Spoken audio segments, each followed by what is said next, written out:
Hey you guys, welcome back to Southern Latitudes. I'm Robin. And oh, well hold on, before we go do something, let's come over here. Now I've been letting my chickens out. They've been a little bit naughty, but the little bit of color over here has caught my eyes. Oh, that's the portulaca.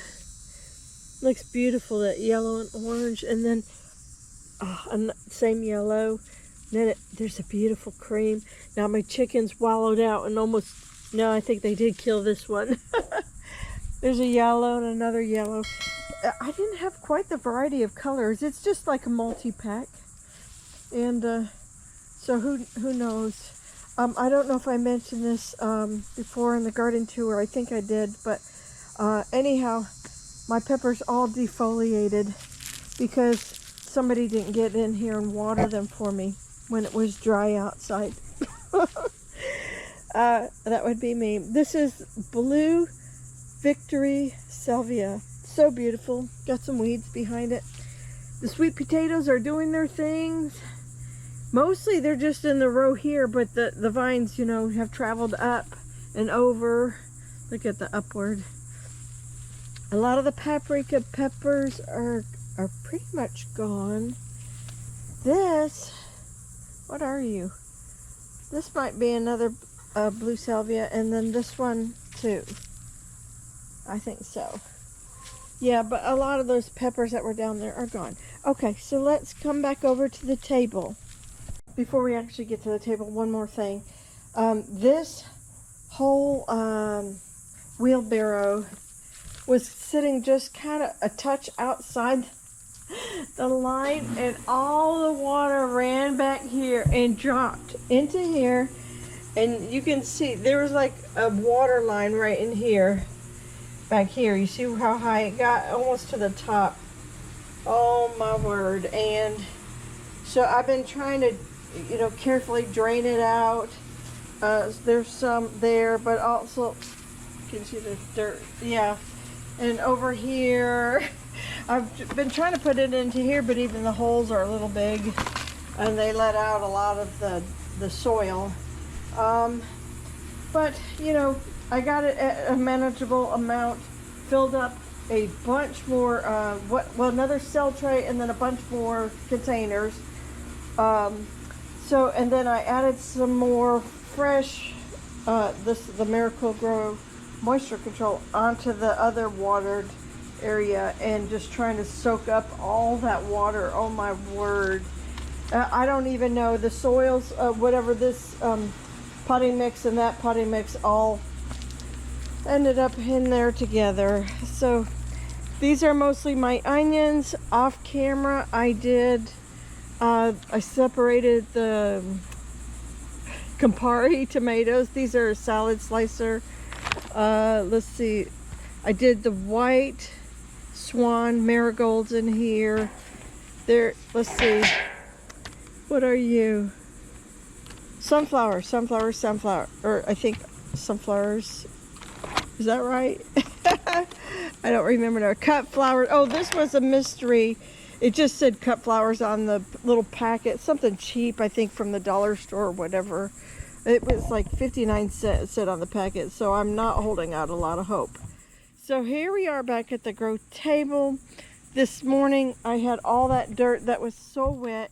I put it into containers, and I went ahead and just let it sit out here for an hour or two.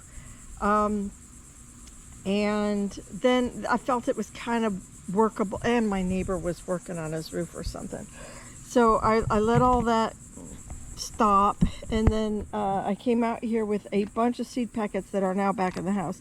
So I put in Rebecca Herta, I put in Echinacea purpurea, I put in Sensation Cosmos, what was over here?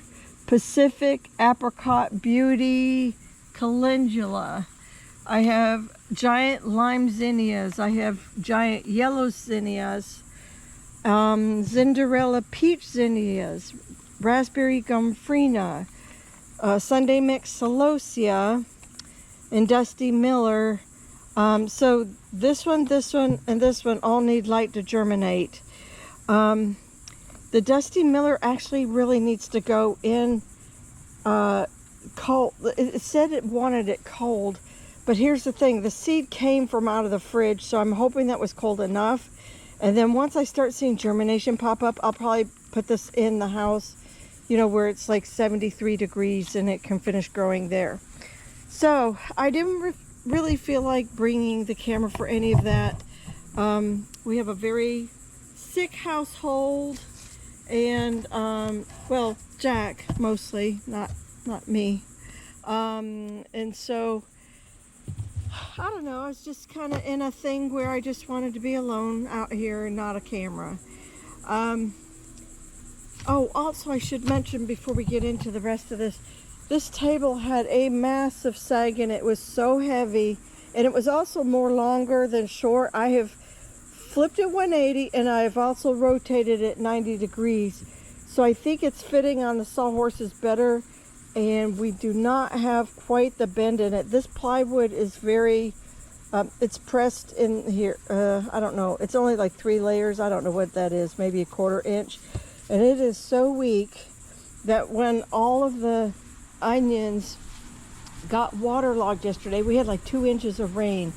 So they did well through it all, but everything's real heavy, and it put a massive sag into that table. And I was really afraid that if they collapsed, I would be like devastated to not know which onions were what, and then you don't know, they're completely gone. And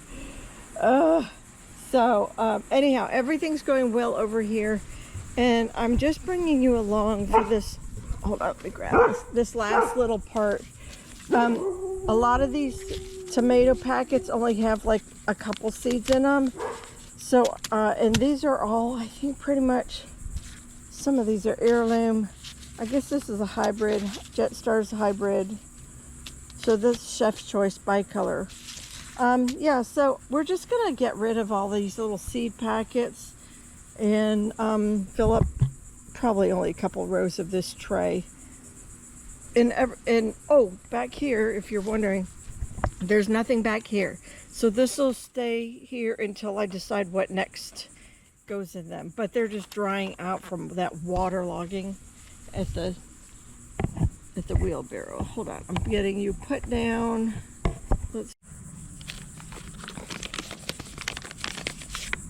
So, oh, there are several in here. That's nice.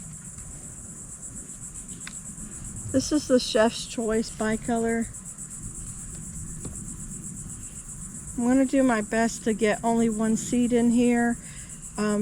These are uncoated or unpelleted seeds. These usually go about 1/8 to 1/4 inch deep. Well, all tomato seeds really. And they do require a little soil over them. Wow, look at that. I had that many. So we're going to do it like this, a zigzag all the way through. So whenever there's a new tag, that means that's a new variety. Oh, wait. I got 1. Okay. And I already have my tags made. So we're hopefully going to zip through this pretty fast. There's the Jetstar's is next. I don't know what I'm doing planting all these. I'm planting them early. I'm giving myself a lot of extra work, knowing that I really will need to be diligent right in the middle of hurricane season. And it's supposed to be bad hurricane season at that. But, you know, I don't know. Seed only lasts for so long. And I really want the focus to be on the determinants, but I'm willing to either carry over some of these indeterminates or I don't know, give them away, something, sell them. There's always that possibility too, of selling them. All right, so I think we made it all the way down that row. Amish paste in the 3rd. You know, I grew all those oh, there's a lot of these. Ooh. You know what? We'll save the paste for spring when I'm actually going to make a big push for like tomato sauce. Right now, whoa. I do love me a good brandy wine tomato sandwich. I don't know where I'm going to put all these. Okay. Brad's Atomic Grapes. I have a friend interested in potentially, yeah, I got a bunch of these. Growing these. So I'll do the starts and then hand them over. They're such a pretty tomato. I'm not sure that the flavor is all there. Could have just been me and my yard or whatever, but purple Russian tomato. Anyhow, as I was saying, that they're okay tomato, but uh-oh, we have a mystery. It went down in there. Come here, mystery. Oh, where am I going to put the mystery? We'll have to tag that somehow. I don't know. It's a tomato, that's for sure. It was right here on the packet. Okay, so purple Russian. Let's see. I know I grew these, but I just don't remember. Oh, there's only 2 of those. Okay. Those are all done. And green vernissage. Now, the reason why I quit growing these is because these were really thin-skinned. Good, pretty, good flavor, but they were so thin-skinned, and so they were cracking a lot. But I think if we try to grow them and have them fruiting when it's a little bit more dry, we might get a really nice tomato. So the seed's still here. Who knows if it's good anymore. So that's it for today's sowing. At this point, and oh, you know, I gotta cover that. Hold on. Like I said, just a light sprinkle. I have that mystery up there. I need to label that too before I forget about it. And I'll be like, what? These aren't zinnias? I'm reusing old tags. So, we're supposed to be like 60% rain, and I know this morning it looked pretty ominous. Ominous. I can't say it. This morning, it looked like it was going to rain, but it didn't. So I think it's still coming. And then we get something really big and tropical soon. So that's another reason why I am not waiting. I can always pull seedlings in for emergency protection. There we go.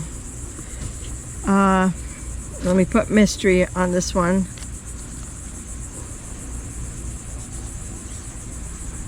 Okay. And let me continue and say green vernissage, so I know. Okay, and then here we're just going to put a blank, so we know that's where we start. Yeah, so anyhow, rain is coming, and it may slow me down from future plantings, so I just thought it would be kind of smart to go ahead and get all of my flowers and warm season in now, so by the time we got October here, we are so ready to just transplant and go and have maybe things ready to bloom. Even September too, really. Look, also I wanted to point out my Greek pepperoncinis, the sweet bananas, the cubanelles, the Mama Rosa pepper, red pepper, the Lola banana pepper, all good. All looking fantastic. Oh, and the zinnias popped up, the Oklahoma salmon and the Persian carpet, which don't have a label. But anyhow, yes, we're looking really, really good for a nice fall garden pretty soon. All right, you guys, that's it. Take care. God bless. My camera's overheating, and I'll see you in the next one. Bye-bye.